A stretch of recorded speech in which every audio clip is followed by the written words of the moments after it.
वनेश्वरी तवैव पदारे वृन्दं प्रेमामृतेका मकरन्धरसौगपूर्णं हृदयपितं मधुपते स्मरतापमोग्रं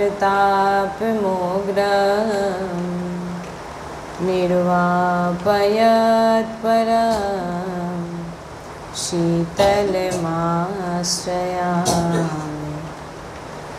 हरसघनमोहनमूर्तिं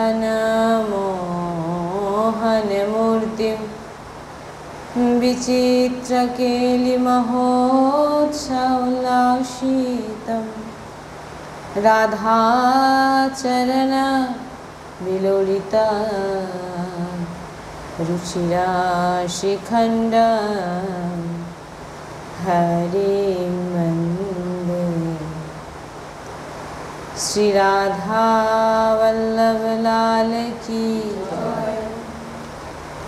परम सच्चिदानंद घन आनंद समुद्र परात्पर प्रेम रस प्रवाही श्रीमद श्री वृंदावन धामेर समस्त खग मृग पशु पाखी तरुलता श्रीरज रानी जो श्री यमुना रस रानी जो समस्त ब्रजवासी परिकर समस्त प्रेमी महाभागवत रसिकजन समस्त सहचरी वृंद और प्राण आधार श्री जुगल सरकार अपार कृपा रसेर बर्षा करছে আর আমরা সেই অহিতুকি কৃপা প্রেম রসে ডুবছি এমন প্রত্যেক সেকেন্ডে আমাদের বিচার হওয়া উচিত। श्री राधा वल्लभ लाल की जय, वृंदावन बरसाना धाम की जय, महाप्रभु श्री धर्मचंद्र जी महाराज की जय, यमुना रस रानी की जय, समस्त सहचरी वृंद की जय। जय जय श्री राधेश्याम, जय जय श्री राधेश्याम, जय जय श्री राधेश्याम, जय जय श्री गीत हरिवंश श्री हरिवंश।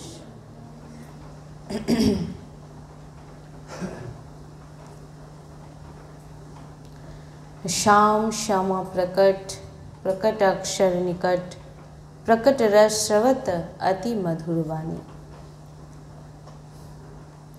अद्भुत प्रिया प्रियतमेर नाम, अद्भुत श्यामा श्यामेर नाम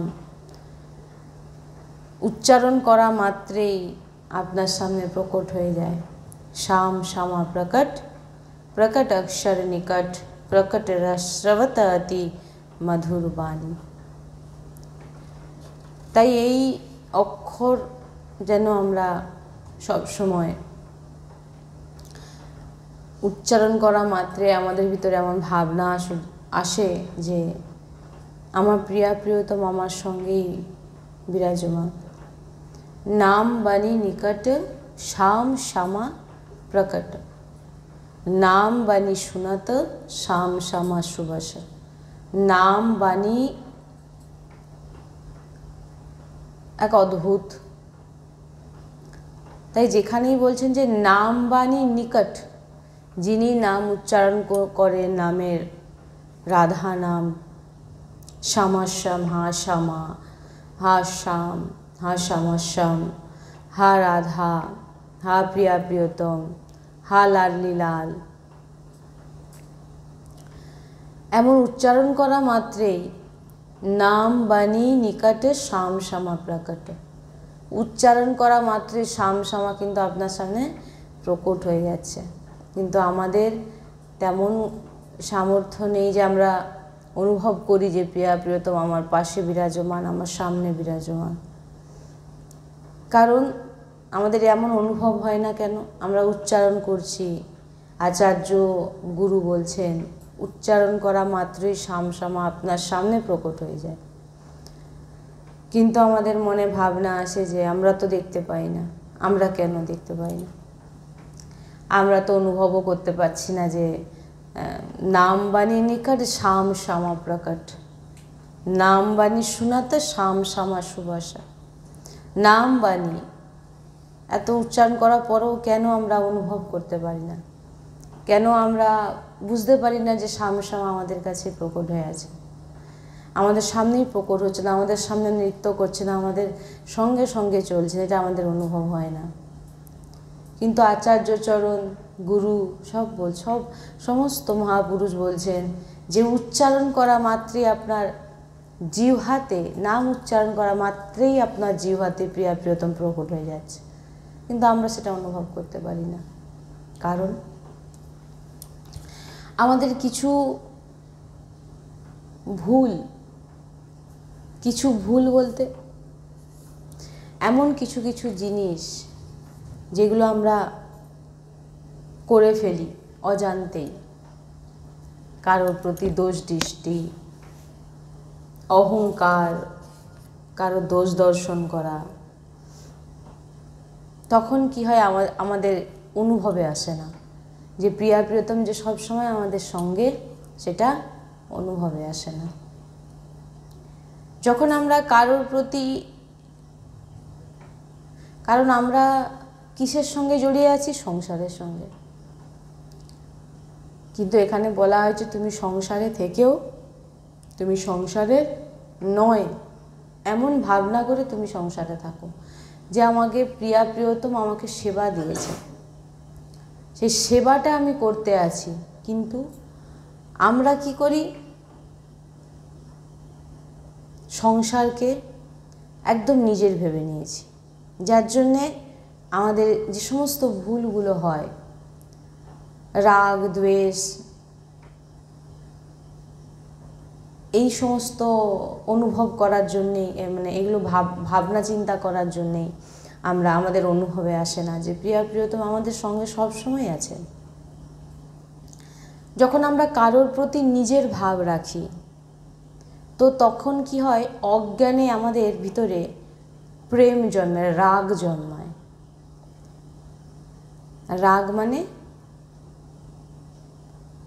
রাগ মানে প্রেম, রাগ মানে ক্রোধ নয়, রাগ মানে বলে না রাগ,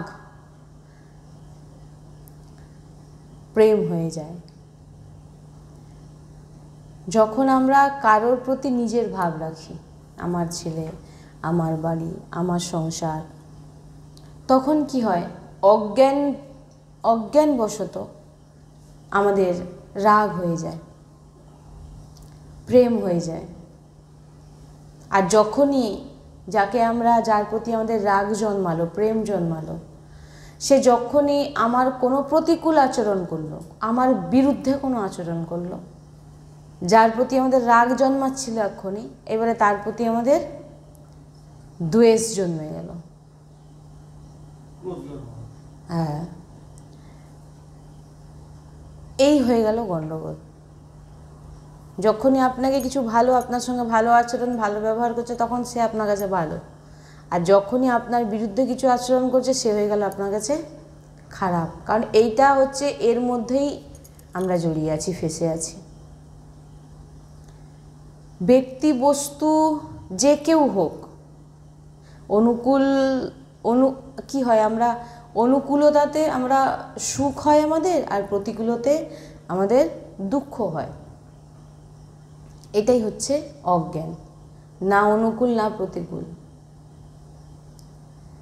যদি আমরা কি করলাম? আমরা কারোর প্রতি রাগ করে ফেললাম, ও কত দেখো ভালো, আমাকে কত সম্মান করে, আমাকে দেখলেই প্রণাম করে, আমাকে দেখলেই আমার সঙ্গে ভালো কথা বলে, খুব কি জন্মালো তার প্রতি? রাগ জন্মালো।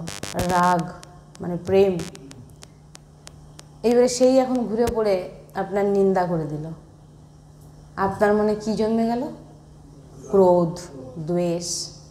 দেখো এই কীরকম, দেখো এইটাই হয়ে গেল অজ্ঞান। এটা হয়ে গেল অজ্ঞান, মানে আমরা একদম কোনো তাই বলছেন যদি আমরা সবার মধ্যে, এই কারণে আমরা এত সমস্ত কিছু আচার্যচরণ আমাদের বলছেন যে তোমরা উচ্চারণ করা মাত্রই শামা তোমার সামনে প্রকট হয়ে যাচ্ছে, কিন্তু আমরা অনুভব করতে পারি না, কারণ আমাদের কিছু অপরাধ হয়ে যায়। অপরাধ বলতে একে অপরাধ বলা হয়, কিন্তু আমরা অপরাধকে একটা অন্যই ভাবনা দিয়ে রেখেছি। যদি আমরা সবার মধ্যে ভগবত ভাবনা করি আর নাম জপ করি, তখন আমাদের বুদ্ধি পবিত্র হয়ে যায়।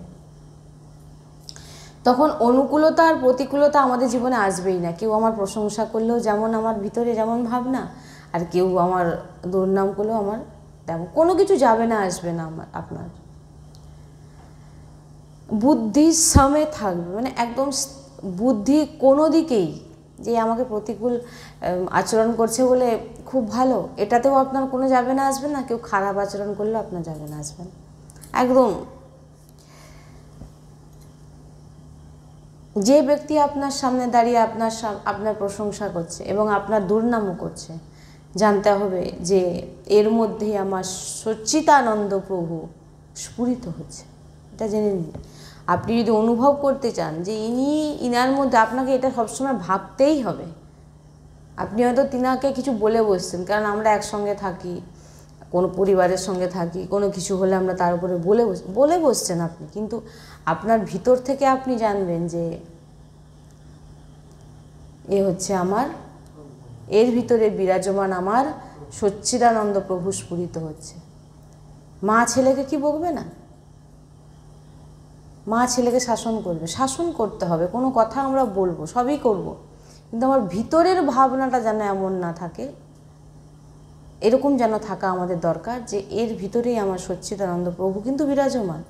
হে প্রভু, তুমি এমন লীলা কেন করছো যাতে আমার অন্য কোনো ব্যক্তির প্রতি, তাকে আমি ব্যক্তি বলে ভাবছি, অন্য কেউ ভাবছি, তার ভিতরে ভগবান, সেটা ভাবা আমি ভুলে যাচ্ছি। ভগবানকেই জানাতে হবে, ভগবান তুমি তো তার মধ্যে বিরাজমান, অতএব আমি কেন তার ভিতরে তোমাকে দর্শন করতে পারছি না? আমি কোনো ব্যক্তি ভাবছি তাকে, যে সে অন্য কেউ।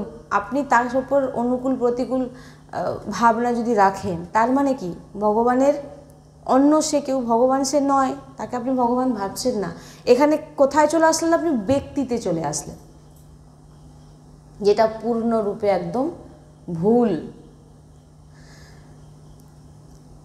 তাই বলছেন যে তিনার দ্বারা দেওয়া যে অনুকূল প্রতিকূল, তা মায়াকৃত। এবারে বুঝুন কেন আমরা ভগবত দর্শন কেন আমরা ভগবত দর্শন বা ভগবানের অনুভব করতে পারছি না? কারণ যে আপনার সামনের ব্যক্তি আপনাকে কিছু অনুকূল প্রতিকূল পরিস্থিতি আপনাকে দিল, সেটা কি? সেটা হচ্ছে মায়াকৃত। হ্যাঁ, কিন্তু তিনার মধ্যে যে বিরাজমান তত্ত্ব, তিনি হচ্ছে মায়াপতি। কি বললাম? যে আপনাকে কেউ দুঃখ দিচ্ছে, সুখ দিচ্ছে, এ হচ্ছে কি মায়াকৃত। আর তিনার মধ্যেই বিরাজমান আমাদের বিরাজমান তত্ত্ব হচ্ছে মায়াপতি। আমরা যদি প্রভুর উপাসনা করি তো ব্যক্তির ব্যবহারে ফাঁসা উচিত নয়। আমরা উপাসনা করছি, আমরা জানি যে প্রভু সর্বত্র, প্রভু সব জায়গায় বিরাজমান, তাহলে আমরা কোনো ব্যক্তির কি করে ভাবতে পারি? সে যেমন আমাদের ভিতরে আসে, আমি না বলছি না, আসে, এ আমাকে এরকম বললো, এইরকম আচরণ, এরকম ব্যবহার করছে, এরকম রাগ আসছে, ক্রোধ আসছে, কিন্তু তৎক্ষণাৎ আপনার ভাবা উচিত যে প্রভু তুমি তোর মধ্যে বিরাজমান, তুমি কেন? প্রভু মায়া বিস্তার করছে, কিন্তু আপনাকে চতুর হতে হবে। আপনি কি জানলেন যে প্রভু, আপনি রেগে যাচ্ছেন, তাকে দুটো কথা বলছেন, কিন্তু ভিতর দিয়ে প্রভু তুমি তো মায়াপতি, আমি তো জানি তুমি কেন মায়ার প্রভাব বিস্তার করছো আমার উপরে।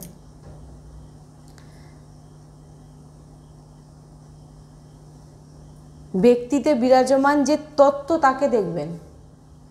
ব্যক্তিতে বিরাজমান তত্ত্ব হচ্ছে আমাদের ভগবান, সেটাকে দেখতে বলা হচ্ছে। তাই আমরা রাগ, দ্বেষ, দ্বন্দ্বে আমরা ফেঁসে যাই, কারণ আমরা সিদ্ধান্তে নেই আর আমরা ব্যবহারে আছি। এ আমার স্ত্রী, এ আমার স্বামী। স্ত্রী হলো তার মধ্যেও আমার বিরাজমান আমার প্রভু, স্বামী হলো তার মধ্যে বিরাজমান আমার প্রভু, সন্তান হলো তার মধ্যে বিরাজমান আমার প্রভু, বাবা মা হলো তিনার মধ্যেও বিরাজমান আমার প্রভু। আমরা কি আছি ব্যবহারে আমার বাবা মা, তার মধ্যে আমরা ভগবত দর্শন করছি না। কি করছি? আমার বাবা মা, ব্যক্তিকে দেখছি, ব্যবহারে ফেসে আছি, কোনো সিদ্ধান্তে নেই। যে উপাসক তিনি যিনি সিদ্ধান্তে থাকে যে প্রভু আমার দ্বারা ভুল হোক আর যাই হোক, আমি জানি তুমি তার মধ্যে বিরাজমান, আমি জানি তুমি তার মধ্যে বিরাজমান। এই কোনো ব্যক্তি, কোনো বস্তু, কোনো কিছু, সব কিছু প্রভু, প্রভু ছাড়া অন্য কিছু না। কিন্তু আমরা এটা ভাবছি কোথায়? আমাদের মনে কারোর প্রতি ক্রোধ এসে যাচ্ছে, মানে দ্বেষ এসে যাচ্ছে, রাগ এসে যাচ্ছে। ও কত প্রশংসা করলো, কত ভালো, আমার নামে কত ভালো ভালো কথা বললো। আবার সেই আবার কিছু যদি পরে আবার আপনাকে কিছু বলে দিল, আপনার কাছে খারাপ হয়ে গেল। কেন? আপনি এরকম দোষ দৃষ্টি বা এরকম ভাবনা রাখছেন কেন? আপনি কোনো সিদ্ধান্তে নেই যে ইনার মধ্যেই আমার প্রভু বিরাজমান, তত্ত্ব হচ্ছে আমার প্রভু। হ্যাঁ, এ তো মায়াকৃতেই তিনি, সে ওরকম করছে, ভিতরে আমার মায়াপতি বিরাজমান। কিন্তু আমাদের ভাবনা এরকম আসছে না, ভাবছি আমার ছেলে, অন্য কেউ, ভগবান তাকে ভাবছিই না।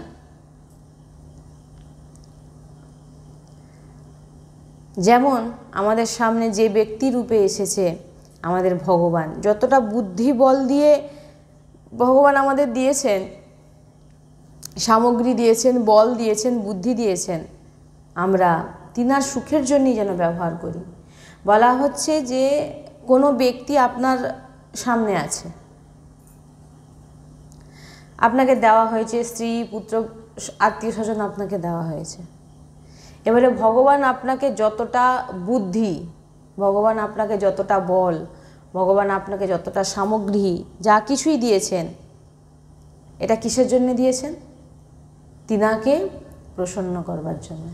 এবার তিনি কোথায় বিরাজমান? আপনার সামনে যে সমস্ত ব্যক্তিকে আপনি দেখছেন, তিনার মধ্যে যে তত্ত্ব, সেটা হচ্ছে আমাদের ভগবান শ্রীকৃষ্ণ। সেটাই তুমি দেখো। ইনি আমাদের প্রতি কেমন ব্যবহার করছে একদম আমরা বিচার করব না। এখানে বলছেন যে সে সামনে যে ব্যক্তি, তিনি আপনার সঙ্গে কেমন ব্যবহার করলো, উপাসক কিন্তু এটা দেখবে না। ইনি আমাদের প্রতি কেমন ব্যবহার করছে একদম আমরা বিচার করব না, একদম বিচার করব না। যে আমি তো ইনাকে আদর করছি, হাত জোড়ো করে বসালাম, আসন দিলাম, কিন্তু ইনি আমাকে কটু বচন বলছে, ইনি আমাকে এত সেবা করছি, এত দেখাশোনা করছি, তবু আমাকে কটু বচন বলছে, খারাপ বলছে। তো এখানে ভগবান বলছেন যে তুমি যখনই, আপনাকে কেউ যখন ঘুরিয়ে কিছু বলে দিল যে আপনি তাকে আদর যত্ন করছেন, আপনাকে প্রণাম করছেন, আপনি তার সেবা করছেন, আপনাকে যখন কেউ কটু বচন বলে দিল, আপনার মনের ভিতর কী ভাবনা আসলো?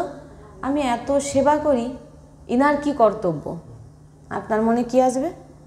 আমি এত সেবা করছি, তো ইনার কি কর্তব্য? এবার আপনার ভিতরে কি জন্মাবে?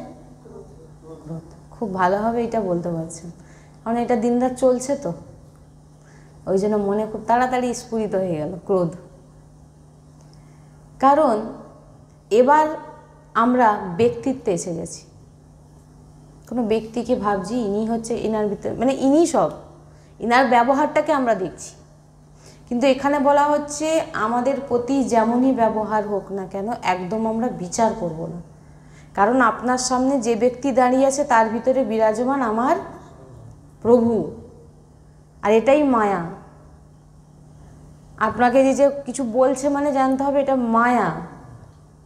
আর কিন্তু আপনি তো চতুর, আপনি তো উপাসক, আপনি ভগবত প্রাপ্তি করতে চান, আপনার ভিতরেও আসবে এরকম, এসে যে আমি এত কিছু করলাম আমাকে এরকম বলছে, এর কি কর্তব্য ছিল, এরকম করাটা কি উচিত? আসবে ভাবনা। কিন্তু তৎক্ষণাৎ আপনাকে আবার নিজেকে ভাবতে হবে, ভগবত প্রাপ্তির জন্য যদি কিছু বাধা হয়, অনুভবে যদি কিছু বাধা হয়ে থাকে, সেটা হচ্ছে এই যে স্থিতি, এটাই আপনাকে ভগবত প্রাপ্তি, ভগবত অনুভবে বাধা দেবে। কারণ আপনি কোথায় এসেছেন, কোনো সিদ্ধান্তে নিয়ে আপনি ব্যক্তিতে এসে গেছেন যে এবারে আপনি কিন্তু আর উপাসক নেই। যখনই আপনি এমন ভাবনা আপনার ভিতর চলে আসলো, সে আমাকে এমন খারাপ কথা বলল, আমি তাকে এত সেবা করলাম, সে আমাকে এরকম বলল, এগুলো ঠিক করেনি, ক্রোধ জন্মালো, এবার কিন্তু আপনি আর উপাসক নয়। এবার আপনি কে হয়ে গেলেন না, এবার আপনি সাংসারিক ব্যক্তি হয়ে গেলেন, আপনি আর কিন্তু উপাসক নয়। কেন? আপনার ভিতরে উপাসকের এরকম লক্ষণ হয় না। উপাসক কিছু বললেও তার ভিতরে সবসময় চলে যে আমার প্রভু বিরাজমান, আমি জানি আমার প্রভু, তবু আমি বলে ফেলছি তুমি দেখো, আমি জানি তুমি তার মধ্যে বিরাজমান, আমি জানি, সবসময় আপনি এটা ভাবুন। হওয়ার মধ্যে যখন ভগবানকে দেখবেন, তবেই তো আপনি সামনে প্রকট হয়ে আছেন, আপনি অনুভব করতে পারবেন। উপাসক কি মনে করবে? উপাসক মনে করবে আমার তো প্রিয়তম ইনি অন্য রূপে এসে আমাকে কটু বচন বলছে, খারাপ কথা বলছে। যে প্রভু এসে দেখছেন যে আমার মধ্যে কত সামর্থ্য এখনো বাকি আছে, সেইটাকে মানে পরিপূর্ণ করার জন্য প্রভু কটু বচন বলে দেখছেন। এবারে আপনার কতটা সামর্থ্য সেটা এবার আপনিই জানবেন। আমার প্রভু এসে আমাকে পরীক্ষা নিচ্ছেন। এবার আপনার ভিতরে যদি জ্বলন উৎপন্ন হয়ে যায়, মানে ক্রোধ আসছে, ভিতরে একটা যেন জ্বালা, আমাকে এরকম বলল, আমি জানি যে ওনার মধ্যে ভগবান বিরাজমান, তবু কেন এরকম আমাকে বলল, প্রভু তুমি কেন আমাকে এরকম বললে, বলছেন এটাই হচ্ছে তোমার। দেখুন, ভগবত প্রাপ্তির জন্য আমি বারবার বলেছি, অপরাধ বলতে কাকে অপরাধ বলে? বৈষ্ণব অপরাধ আর গুরু অপরাধ, গুরুর আদেশ অবহেলনা করা। এছাড়া অপরাধকে আপনারা অন্য কোনো কিছুভাবে নেবেন না। প্রভু তার সন্তানদেরকে কখনো কোনো এমন কিছু করবেন না যে তার ক্ষতি হয়ে যায়। প্রভু যেমন সাধু সন্তজন কাউকে যদি অভিশাপও দিয়ে দেন, সেটা আশীর্বাদ হয়ে যায়।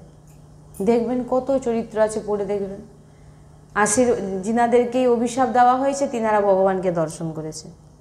তাই ভগবান আমাদের কখনোই অমঙ্গল করবেন না, আমাদের খারাপ চান না, সবসময় আমাদের মঙ্গল করেন। কিন্তু আমরা তো নিতে রাজি নই। দেখুন, আমরা নিজেকে উপাসক বলি, নিজেকে ভক্ত বলছি, কোন গুণটা আমাদের মধ্যে আছে আপনারা দেখুন।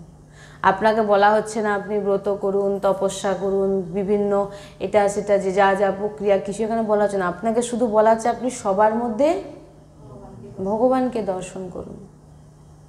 এটা করতেই হবে।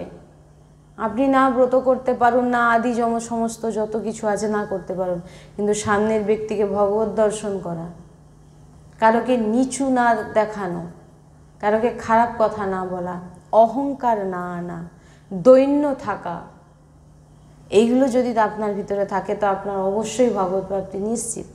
আর যদি আপনার মধ্যে এগুলো কিছুই না থাকে,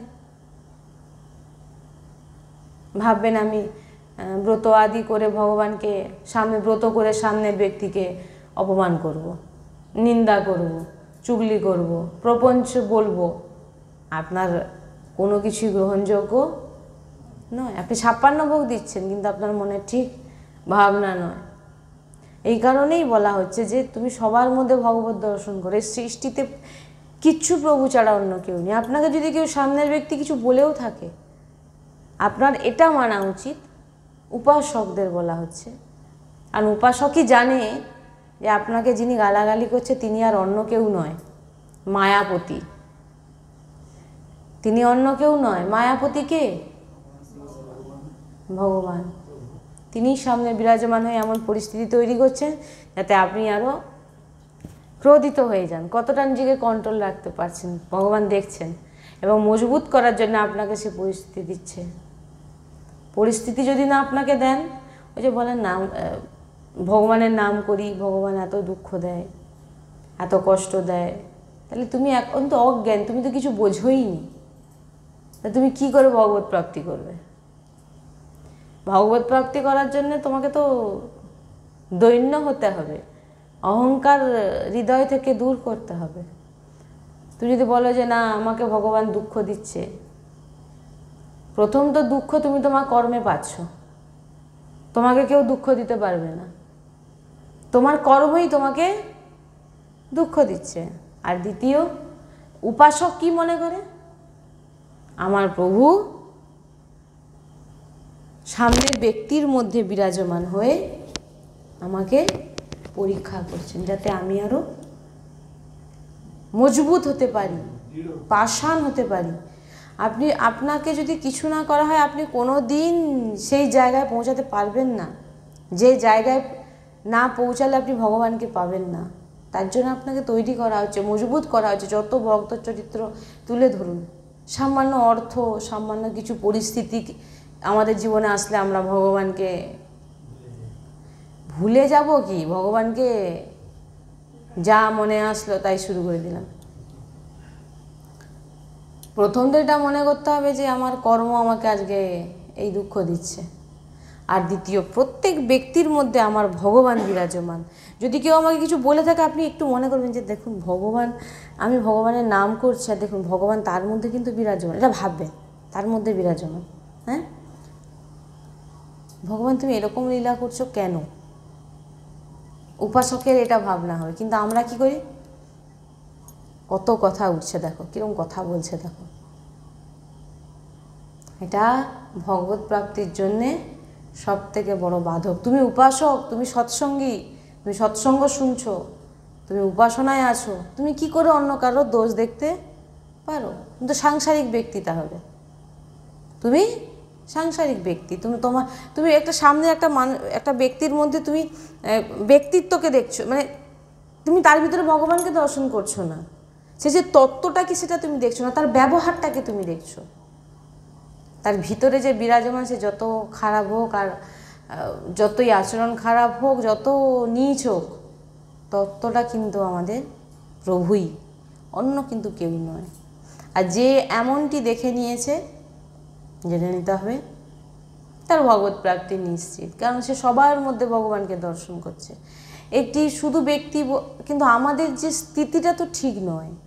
আমরা মানে উপাসনায় যত সময় সৎসঙ্গে আসলাম, যত সময় সৎসঙ্গ শুনছি, কারণ এখানে একটা প্রভাব আছে, এখানে একটা পরমাণু আছে, এখানে সে ভাবনা আসতে দেবে না। কিন্তু এখান থেকে যখনই বেরিয়ে যাবেন, দেখবেন কারোর নিন্দা, চুগলি, কারোকে খারাপ বলা, এরকম একটা ভাবনা এসে গিয়ে থাকে। কারোর কথা আমরা সহ্য করতে পারি না। হয় এটা, আমি বলছি না যে হয় না, হয়। কিন্তু আপনাকে বারবার এই জিনিসটাকে মনকে বোঝাতে হবে, তুই যত আমাকে মায়ায় ফাঁসানোর চেষ্টা করে, আমি জানি যে আমার সামনের ব্যক্তি যে আমার এর মধ্যে আমার প্রভু বিরাজমান। এটাই হচ্ছে মূল। না, আমার এখান থেকে কি বলা হয় যে ভগবান শুধু মন্দিরে বিরাজমান নয়। আমি মনে করলাম এই আমার সকালবেলা উঠে পড়ে স্নান করে আগে মন্দিরে যেতে হবে। ঘরে হয়তো দেখা গেল সবাই বসে আছে, খাওয়ার দাওয়ার খাবে, কেউ ডিউটি যাবে, কেউ স্কুলে যাবে, কেউ পড়তে যাবে। আমি বললাম আমার এখন 2 ঘন্টা আমি কিছু করতে পারবো না, আমার পুজো আছে, আপনি ঢুকে দরজা লাগিয়ে দিলেন। তারা মনে মনে এবার রাখছে কি, ভগবানকে যাচ্ছা তা বলছে। আর এটা কি ভক্তি নাকি? আমরা টাইমে খেতে পাচ্ছি না। আমাদের গুরুজি বলেন, তুমি কি ভেবেছো ভগবানকে মন্দিরের মধ্যে বিরাজমান? শুধু তোমাকে ভগবান যে সেবাটা দিয়েছে, তুমি যে সেবাটা পেয়েছো, তুমি সেটা আগে করবে, তারপর তোমার সেবা। যখন তোমার সবাই সামনে, আপনার যে স্বামী হোক, বাবা মা হোক, পুত্র কন্যা যেই হোক না কেন, আগে তাদের সেবা হবে। সেবার পর তারপরে আপনার ঠাকুরজির সেবা করুন, তাতে ঠাকুরজি প্রসন্ন হবেন। কিন্তু ঠাকুরজি সেবা করতে গিয়ে সামনের বিরাজমান প্রভুকেই আপনি কষ্ট দিয়ে ফেলছেন, এতে প্রভুকে কখনোই কিন্তু প্রসন্ন করা যাবে না। কোনোদিন এখান থেকে শুনেছেন যে আমি বলেছি সব কিছু বাদ দিয়ে আগে তুমি ঠাকুরের পুজো করো, এ করো? আমাদের এখানে এক জায়গাতে সব, প্রত্যেকটা স্থানে, প্রত্যেকটা ব্যক্তি, প্রত্যেকটা জায়গায়, প্রত্যেকটা জীব জড় সবের মধ্যে আমাদের প্রভু বিরাজমান। ব্যক্তি বস্তু সব কিছুর মধ্যে আমাদের প্রভুকে দর্শন করতে বলা হয়েছে। প্রত্যেকটা জীব, বৃক্ষ থেকে শুরু করে সব কিছুর মধ্যে আমাদের প্রভু বিরাজমান। আপনি শুধু ভাবলেন মন্দিরেই আমার প্রভু আছে, আর কোথাও নেই, তাহলে আপনি এখনও অজ্ঞানে আছেন, আপনার মধ্যে এখনও সে জিনিস স্ফুরিত হয়নি, তাই আপনার ভাবনাটা ওইটুকুই। ভগবান সবার মধ্যে বিরাজন। সেবা করুন। আপনাকে যে সেবা দেওয়া হয়েছে ওই সেবাটাই যদি আপনি সুন্দর একদম হৃদয় দিয়ে করেন, যে আমার প্রভু আমাকে এই সেবাটা দিয়েছে, আমার বাবা মা অসুস্থ, বাবা মাকে দেখার সেবা দিয়েছে,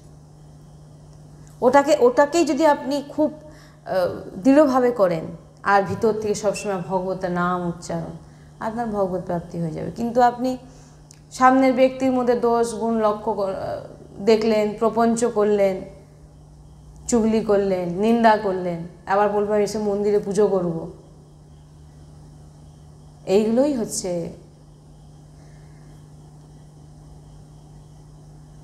যদি খারাপ ভালো এমন মনে করব যে এটা ও খারাপ করলো, সে ভালো করলো, তো আমাদের বুদ্ধি এখনো সাংসারিক, আধ্যাত্মিক নয়, পারমার্থিক নয়, জানতে হবে এটা। আমার আরাধ্য দেব সবার মধ্যে সব রূপে বিরাজমান। আপনার সামনে যে কেউ থাকুক না কেন, তার মধ্যে আমার আরাধ্য দেব বিরাজমান, এটা মানতেই হবে। ভিতরকে বোঝান। যখনই কেউ আপনাকে কিছু বলছে, আপনি প্রয়াসরত থাকুন যে হে মন, অনেক তো যন্ত্রণায় ভোগ করিয়েছিস, অনেক জন্মে অনেক চিন্তা করিয়ে, খারাপ খারাপ ভুল ভুল কাজ করিয়ে অনেক পাপ করিয়েছিস। এবারে তো আমি একটু বুঝতে পারছি, আমি তো জানি আমার সামনে যে ব্যক্তি তার মধ্যে আমার প্রভু বিরাজমান, এবারে আমাকে একটু বুঝতে দে। আপনাকে বারবার ডিস্টার্ব করবে, এসে বলবে এরকম বললো, খারাপ বললো, অপমান করলো, আসবে মনে, আমি না বলছি না, আসবে। কিন্তু আপনার ভিতরে এই ভাবনাটা থাকা চাই যে প্রভু আমি কি করব। এরকম মানে মাঝে মাঝে একবার মনে হয় যে প্রভু যদি সবার মধ্যে বিরাজমান হয়ে আছেন, তাহলে তো আমার, যদি আপনি দেখেন ওই ঢাঁচার মধ্যে তো আপনার প্রভুই বিরাজমান। যেমন একবার বলেছিলেন না, স্নান করতে গেছেন আপনি সাবান মেখে, পুরো সাবানে যে পুরো এতে ভরে গেছে, এবার আপনি আয়নায় দেখছেন যে আপনি পুরো ভূতের মতো লাগছেন, কিন্তু আপনি কি দেখে সেটাতে ভয় পাবেন? কেন ভয় পাবেন না? কারণ আমি যদি কলটা চালিয়ে স্নানটা করে নিই, এক্ষুনি আমার আসল রূপটা এসে যাবে। আমার রূপ এটা নয়। সেরকম আমার ভিতরেও বিরাজমান ভগবান, আর সামনের ব্যক্তির মধ্যেও বিরাজমান। এগুলো হচ্ছে মহাপুরুষদের বাণী, এগুলো আমার কোনো বাণী নয়। আর মহাপুরুষগণ বলছেন সবার মধ্যে ভগবানকে দর্শন করো।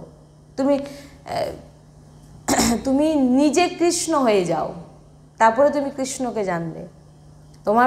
তোমার মধ্যে তেমন ভাবনা আসুক, আমার মধ্যেও আমার প্রভু বিরাজমান, আমার সামনের ব্যক্তির মধ্যে আমার প্রভু বিরাজমান।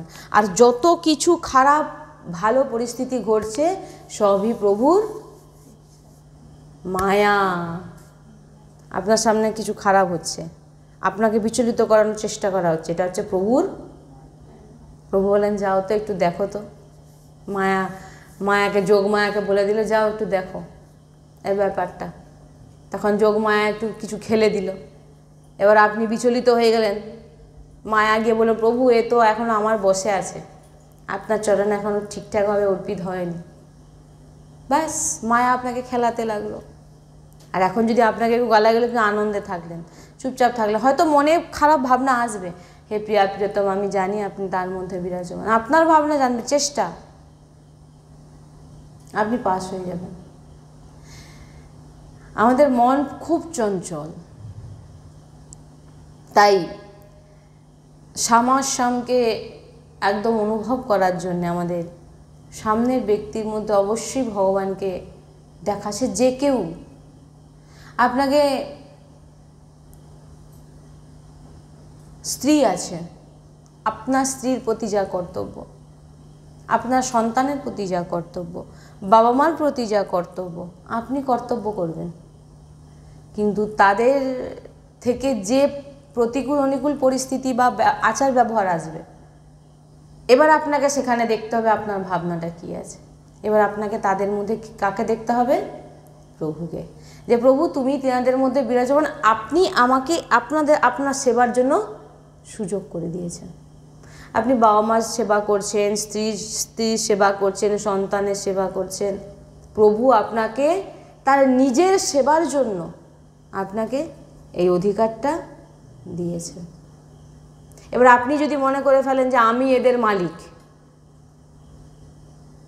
আমার স্ত্রী আমি এর মালিক, আমার বাবা মা আমি মালিক, এবার আপনি কোথায় চলে গেলেন? আপনি কিন্তু আর উপাসক নয়, আপনি হয়ে গেলেন সাংসারিক ব্যক্তি। এই জন্য ভগবত প্রাপ্তির জন্য এইগুলো যদি না থাকে, তাহলে আপনি কখনোই ভগবত প্রাপ্তি করতে পারবেন না, ভগবানকে দূর দূর থেকে বুঝতে পারবেন না। তাই তারা বেচারা, যারা এমন ভাবনা রাখেন, যিনারা ভগবানের নামকে কামাতে পাচ্ছেন না, এখান থেকে সেই ব্যক্তিরা যারা ভগবানের নাম কামাচ্ছে না, ওরা যখন এখান থেকে যাবে তখন ওদের কাছে কোনো ব্যাংক ব্যালেন্স থাকবে না, তাদের কাছে কোনো নামরূপী ব্যাংক ব্যালেন্স। তারা নাম কামায়নি তো, অর্থ কামিয়েছে, অর্থ তো সঙ্গে যাবে না, তাহলে আপনার সঙ্গে কি যাবে? এত বেচারা, সে তো নামও কামায়নি। রাধাকৃষ্ণ একবারও বলেনি, প্রিয়া প্রিয়তমের নাম একবারও নেয়নি। সে যখন মৃত্যুর পর যাবে না, সে বেচারা। অর্থ তার এখানে অনেক অনেক অর্থ থাকতে পারে, কিন্তু যাবে যখন, সে একদম বেচারা, তার কাছে কিচ্ছু নেই। দেবতারাই মৃত্যুলোকে মনুষ্য শরীর চান। দেবতাই যত দেবতাকে দেখছেন, যে দেবতারা ভাবেন যে সুকৃতির ফলে আমরা স্বর্গবাস করছি, স্বর্গে সুখ ভোগ করছি, আমরা কিন্তু ভজন করে নারায়ণের ধামে যেতে পারবো না। দেবতারা কখনো কিন্তু ভজন করে নারায়ণের ধামে যেতে পারবে না। তাই তিনারা সবসময় প্রার্থনা করেন, ভগবান আমাদের মৃত্যুলোকে জন্ম দাও, মৃত্যুলোকে মনুষ্য দেহ দাও। এবার আপনি বলুন, তাদের কাছে সুযোগ নেই, তারা চাইলেও ভজন করে নারায়ণের কাছে যেতে পারবে না। কিন্তু আমরা সুযোগ পেয়েছি। কামান, আমরা কোন কামানার পিছনে দৌড়াই? অর্থ। আমরা কোন জিনিসটা কামানোর জন্য ছুটি? সারাদিন ছুটছি একটা জিনিসের প্রতি, অর্থ। কাউকে বলতে পারবো অর্থ ছাড়া কি কিছু হয় নাকি?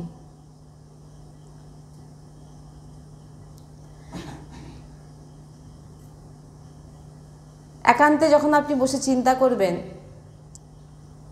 যে আমরা কত বড় ধনী হতে পারি, কিন্তু আমাদের ইচ্ছা নেই, ওই সমস্ত নিয়ে ব্যস্ত হয়ে আছি।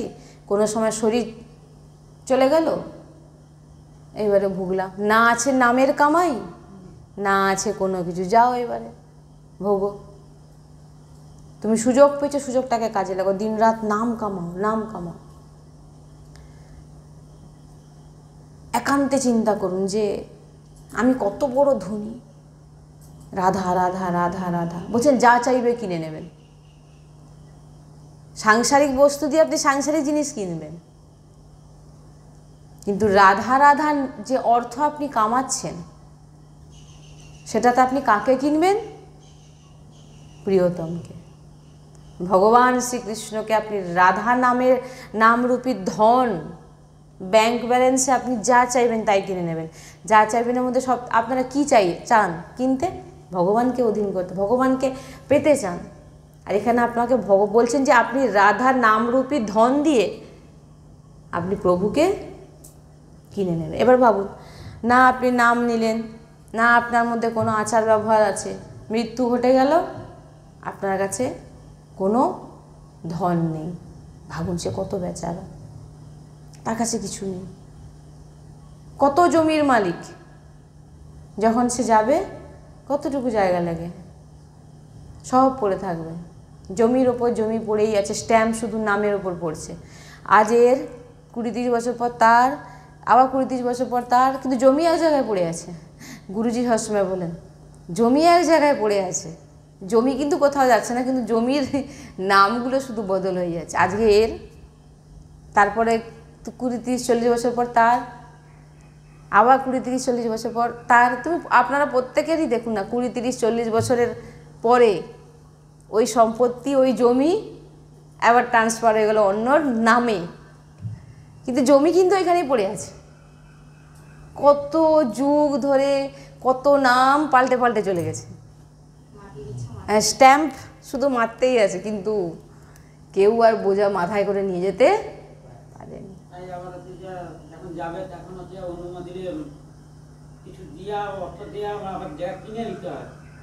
ওইগুলো তো আমাদের ব্যবহারিক একটা, ওগুলোর কোনো নেই।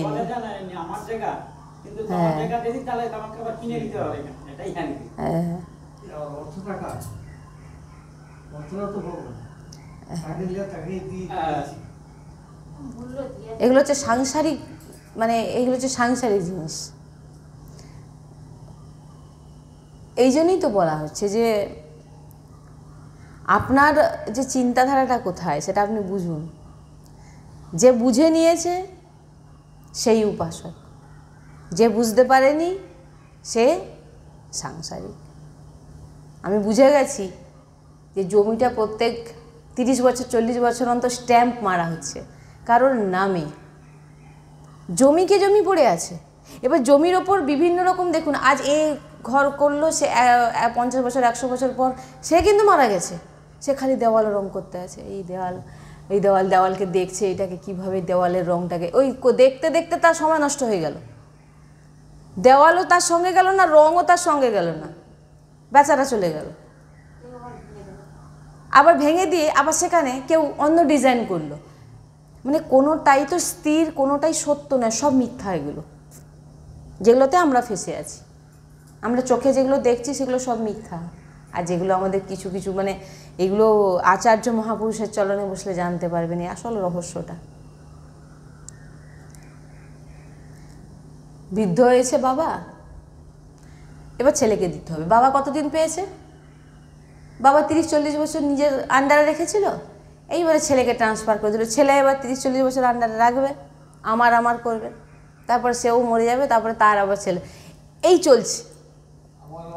আর জায়গার কিন্তু কোনো পরিবর্তন হয়নি, সেই একই দেখুন, সেখানে দাঁড়িয়ে আছে। তাহলে এখানে আমরা কি বুঝতে পারছি? পরিবর্তন, সব কিছু পরিবর্তন হচ্ছে। তাই বলছেন যে তুমি পরম ধন কামাও। আর যারা পরম ধন কামাচ্ছে না, শুধু সাংসারিক ধন কামাচ্ছে, জায়গা জমি কিনছে, প্রচুর জায়গা কিনে ফেলছে, চারিদিকে অভাব নেই, ব্যাংকে কোটি কোটি টাকা, তাদের কাছে সাংসারিক টাকা থাকতে পারে, কিন্তু যে আসল যে কামাই তো তুমি করনি। বলবে মরে যাওয়ার পর কে দেখেছে? ভোগও তাও, ওই জন্য ভোগও, তোমাকে বোঝাতে কেউ পারবেও না। সাধু সন্ত ওনারা বলছেন যে তোমার নিজের উদ্ধার তুমি নিজে করো, তোমাকে আমরা রাস্তা বলে দিচ্ছি। আর আপনি যদি তর্ক দেন, আপনাকে কেউ বোঝাতে পারবে? অর্থ ছাড়া কি জীবন চলে নাকি? অর্থ ছাড়া কি করে মানুষ বাঁচে? তাহলে একটি বাঘ সিংহের কত মাংস লাগে প্রত্যেক দিন? 30-40 কেজি লেগে যায় তো। তাহলে সেটা কে কিনে দিচ্ছে তাকে? আচ্ছা বাদ দিন, একটি হাতি, তার কত খাওয়ার লাগে, কত কুইন্টাল লাগে, কি করে পাচ্ছে? কোনো অর্থ ব্যাংকে সঞ্চিত আছে নাকি যে তুলছে, টাকা দিয়ে কিনে নিচ্ছে? টাকা থাকুক আর না থাকুক, যার যতটা ব্যবস্থা করা আছে সে কিন্তু তার ততটাই হবে, সে ততটাই পাবে। আর একটি পিঁপড়ে থেকে শুরু করে তারও খাওয়ার ব্যবস্থা হচ্ছে। দেখুন একটি ছোট্ট জীব, সেও তার ব্যবস্থা হয়ে আছে। আর একটা বড় জীব, কুইন্টাল কুইন্টাল তার খাওয়ার লাগে, তারও ব্যবস্থা হয়ে আছে। একটি পাখি তারও ব্যবস্থা হয়ে আছে। একটি জলের মাছ, তারও ব্যবস্থা হয়ে আছে। আর একটি হিংস্র বাঘ সিংহ, দেখুন কত কেজি কেজি মাংস লাগে, তারও ব্যবস্থা হয়ে আসছে। তাহলে এবার বলুন, টাকা না হলে কোনো কিছু যদি হয়, তাহলে তারাও তো জীব, তারাও তো বেঁচে আছে খেতে, তাহলে কী করে বেঁচে আছে? এগুলো তর্ক যখন করবে, আপনি তর্ক যেখানে যায় সেখানে আমরা একটু কথা বলি না, কারণ তর্কিত ব্যক্তির সঙ্গে আপনি কি কথা বলবেন? সে তো ঘুরিয়ে বেরিয়ে আপনাকে ওই মায়ার দিকেই নিয়ে যাবে। মায়া প্রচুর প্রবল। মায়া তো সোজা সরল ভাবেন না, মায়া হচ্ছে একদম প্রবল, খুব কঠিন। হ্যাঁ, আর তাকে যিনি হারানো খুবই মুশকিল। তাই ধন কামাও তো পরম ধন কামাও, নামের ধন কামাও, যখন তুমি যাবে নিহাল হয়ে যাবে। তাই বলছেন, আমরা যখনই আমাদের প্রতিকূল পরিস্থিতি আসবে, আমাদের নাম উচ্চারণ হবে, এবং প্রভু সবার মধ্যে যখন ভগবানকে দেখব, প্রভু তখন বলবেন, এর কত নম্বর ছিল না প্রভু, আপনার দিক থেকে অনেকটাই ভালো পয়েন্ট অর্জন করেছে, বলে আরও প্লাস কিছু পয়েন্ট ওকে দিয়ে দে। কেন না, একেবারে পূর্ণরূপে আশ্রিত। যে ভগবানের কত কৃপা, যে যিনাকে কেউ কটু বচন বলছে, যে ভগবানের কত কৃপা, যে ভগবান আমাকে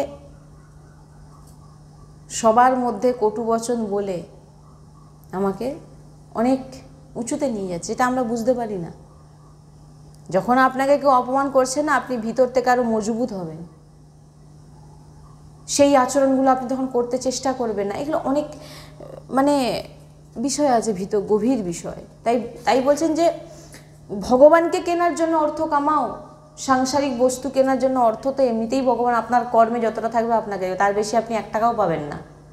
আপনাকে নিঃশ্বাসও 1টাও বেশি দেওয়া হবে না। আপনার হিসাব অনুযায়ী যতটুকু আপনার নিঃশ্বাস দেওয়ার আপনাকে ততটাই দেওয়া হবে, 1টা নিঃশ্বাসও আপনাকে বেশি দেওয়া হবে না। আর অর্থ, সাংসারিকও যে অর্থ, সেটা আপনার কর্ম অনুযায়ী আপনি যতটা পাওয়ার ততটাই পাবেন, 1টা নয়া পয়সাও আপনি বেশি পাবেন না। তাই বলছেন যে ধন কামাও তো নামের ধন কামাও। যে নাম রাধা রাধা রাধা রাধা রাধা রাধা জপ করছেন, যে নাম আপনি ভগবানকে কিনে নিতে পারেন। ভগবান নিজে বলছেন, আমার মূল্য নিশ্চিত কিয়া হুয়া রাধা নাম। যিনি আমার লাডলির নাম সবসময় উচ্চারণ করেন, তিনি আমাকে কেনার সামর্থ্য রাখেন। তাই আমরা কখনো যেন না খালি থাকি। খালি মানে হ্যাঁ, নাম না নিয়ে যেন একটা মুহূর্ত যেন আমরা খালি যেন না একদম না থাকি। জীবন সার্থক করে নাও, থাকতে থাকতে সার্থক করো। যতটা প্রয়াস করার চেষ্টা করুন। গুরু আচার্য বাণী যতটা বলছে ততটা করার চেষ্টা করুন।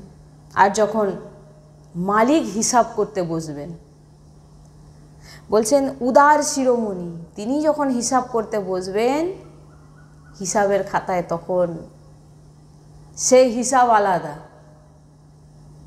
আপনারা এখানে এই এত টাকা এটাতে হিসাব করছেন, তিনি হিসাব করবেন আপনি কতগুলো ভগবত নাম, কতবার ভগবত চিন্তন, কতটা স্মরণ, কতটা ভগবানের আশ্রয়, একটা সেকেন্ড আপনার হিসাব হবে। তাই জন্য তো বলা হচ্ছে তুমি নিঃশ্বাসের সঙ্গে নাম নাও। তোমার সারাদিনে এতগুলো নিঃশ্বাস তোমাকে দেওয়া হয়েছে, সেই নিঃশ্বাসের মধ্যে তুমি রাধারানীকে একটা নিঃশ্বাসে তুমি কতবার নিচ্ছ, এই কারণ বলা হয়েছে যে তুমি তোমার একটি নিঃশ্বাস যেন একটা নামে নিচ্ছ, ঠিক আছে, কিন্তু তিনি সাধু সন্ত বলছেন একটা নিঃশ্বাসে আপনি মিনিমাম 8-10টা নাম ঢোকান। ধরুন সারাদিনে আপনি আমি একটা আপনাদের বলছি, সারাদিনে হয়তো আপনি 50 বার নিঃশ্বাস নিচ্ছেন ছাড়ছেন। সেই 50 বারে যদি আপনি 10 বার করে নাম নেন, তাহলে আপনার সারাদিনে কত নাম হয়ে যাচ্ছে না? আপনি প্রত্যেকটা নিঃশ্বাসে আপনার নাম ভিতরে চলে যাচ্ছে। প্রয়াস, চেষ্টা, সব অভ্যাস না করলে আপনি কোনো কিছু করতে পারবেন না। অভ্যাস করতে হবে। আর যখন হিসাব হবে আপনার একদম ব্যাংক ব্যালেন্স ভরে থাকবে, যে এটিএম কার্ড এখানে লাগে না, ওখানে ওই এটিএম কার্ড দিয়ে আপনি প্রভুকে কিনে নেবেন। তাই এগুলো তো কেউ বুঝতে পারে না। না, নামের সঙ্গে জুড়ে যাও, নাম নাও, ও সবার মধ্যে ভগবানকে দর্শন করো, কিছু করতে হবে না, শুধু এইটুকু করো। এখানে এখন কোনোদিন কঠোর নিয়ম দেওয়া হয়েছে? কিছু কঠোর নিয়ম আমাদের সম্প্রদায় না। গুরুজি বলেন আমরা যখন, গুরুজি তো আগে শিব উপাসক ছিলেন, তো যখন বৃন্দাবন কি যিনি জানতেন না, শুনবেন ওনার চরিত্র, মানে ওনার যে জীবনের অনেক, তো এখন অনেক উচ্চকোটি, মানে অনেক ইয়েতে আপনারা জানতে পারবেন। উনি তো বলছেন যে তো জানতামই না বৃন্দাবনের রস উপাসনা কি, কিছুই না, যেখানে পৌঁছানো সে চলে এসে আমাকে লাডলি পৌঁছে, মানে ওই শিব আমাকে পৌঁছে দিয়েছে লাডলির চরণে। বলছেন যে উনি যখন ওনার কথাগুলো বলেন, যখন শুনি, ওনার যখন চরিত্র যখন শ্রবণ করি, তখন মনে মনে জাগে যে কি, মানে কি করে বোঝাই, যে ওনাদের মহাপুরুষদের চরিত্র কি করে বোঝাই, কি করে বলি, আমাদের সামর্থ্যও নেই। কেউ এগুলো বুঝতে পারে না, এগুলো কেউ বুঝতে পারে না। লোক শুধু তর্ক করে, লোক আপনাকে কত বলবে অপরাধ। আমাদের গুরুজি যখন বলছেন যে আমি যখন রস উপাসনা সম্পর্কে কিছু জানি না, বড় গুরু মহারাজজির কাছে যে গুরুজি বসেছেন, যে আমি এরকম, আমার এরকম আমি ব্যাকুল হচ্ছি, কোথায় যাব, কি করব, না আমি আপনার চরণাশ্রিত হতে চাই, কি করতে হবে? না, আমাদের সম্প্রদায় তো একাদশী নেই, রাধাবল্লভী সম্প্রদায়, আমাদের সম্প্রদায় অমুক নেই তমুক নেই। তাহলে গুরুজি আমি কি করব? বড় গুরুজিকে জিজ্ঞাসা করছেন কি করব? না, তুমি শুধু দিনরাত প্রিয়া প্রিয়তমের চরণের সেবা করো, দাস হয়ে যাও, আর নাম উচ্চারণ করো, রস উপাসনা। বৃন্দাবনের দেখুন আজকে কোথায় লাডলি নিয়ে গেছে, কোথা থেকে কোথায় চলে এসছে।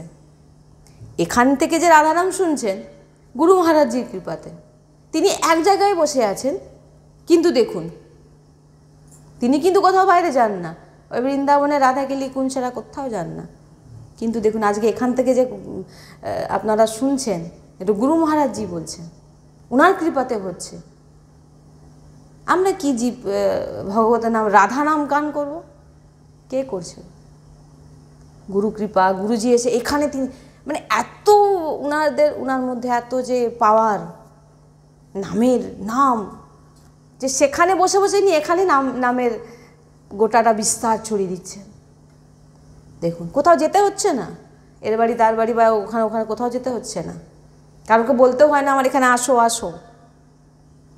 গুরুজি বলেন ফুলে যখন মধু এসে যায় না, ভ্রমর তার চারধারে ঘোরে, ভ্রমরকে ডাকতে হয় না। হ্যাঁ, ভ্রমরকে ডাকতে হয় না, ওই জন্য তুমি নাম কামাও, নামরূপী মধু কামাও, আর এই ভ্রমর এমনি ঘুরবে তোমার চারধারে এসে। তোমাকে কোনো প্রয়াস করতে হবে না, তুমি একটাই প্রয়াস করো। আমাদের এখান থেকে দেখবেন একটাই কথা বলা হয়, আশ্রয়টা পূর্ণরূপে, অন্য কোনো আশ্রয় নয়। যদি মরেও যাই অন্য কোনো কাছে যাব না। আর দ্বিতীয় প্রিয়া প্রিয়তম, নাম ছাড়া আমি কিছু, নাম যে কোনো জিনিস আপনি নাম যখন উচ্চারণ করবেন আপনি বুঝতে পারবেন আপনি কি নিচ্ছেন। মানে যত নিতে থাকবেন, যত নাম উচ্চারণ করতে থাকবেন, আপনার সঙ্গে চমৎকার হতে থাকবে। আর যতক্ষণ আপনি নামের উপরে ভরসা নেই, মানে নিচ্ছেন তো নিচ্ছেন ঠিকঠাক নাম, এখানে তো বলেছে একটা নাম নিলেই আপনার পূর্ণ সব কল্যাণ হয়ে গেছে। কিন্তু আমরা একটা নাম নেব কেন? যখন জেনে গেছি যে একটা নামে আমার এত কিছু হচ্ছে, তো আমি একটা নাম নেব কেন? কি আমি প্রত্যেকটা নিঃশ্বাসে আমি অনন্ত নাম নেওয়ার চেষ্টা করব। তাই নাম ধন কামান, ওই যে প্রথমে আমাদের যেটা বললাম, আপনি জানবেন যখন আপনি নাম উচ্চারণ করছেন আপনার সামনে প্রিয়া প্রিয়তম বিরাজমান। সেটা কখন? যখন আপনার মধ্যে এই গুণগুলো থাকবে না। শ্রী হরিবংশ।